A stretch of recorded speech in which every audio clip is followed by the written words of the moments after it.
Welcome.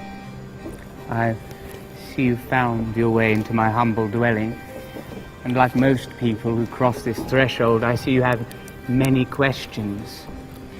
By entering this space, this sacred space, this humble shack, this dwelling of mine, you have consented, of course, to a decision, a choice, and the nature of choice in this world of ours. Because there's really no decision at all.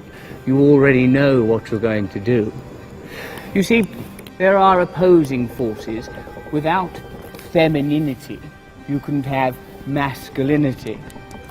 Without kindness, you couldn't have cruelty. And without darkness, you certainly couldn't have light. Once you've taken a little sip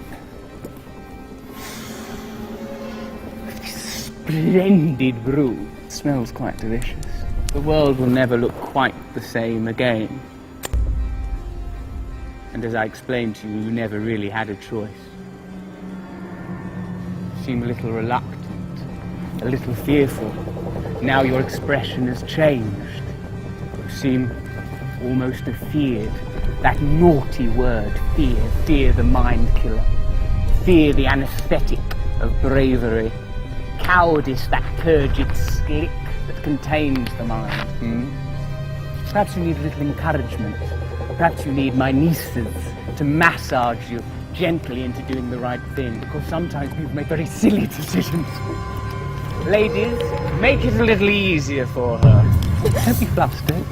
It's okay. It's just a drizzle. Just a moment. Let it cross your buds. It'll just be a moment.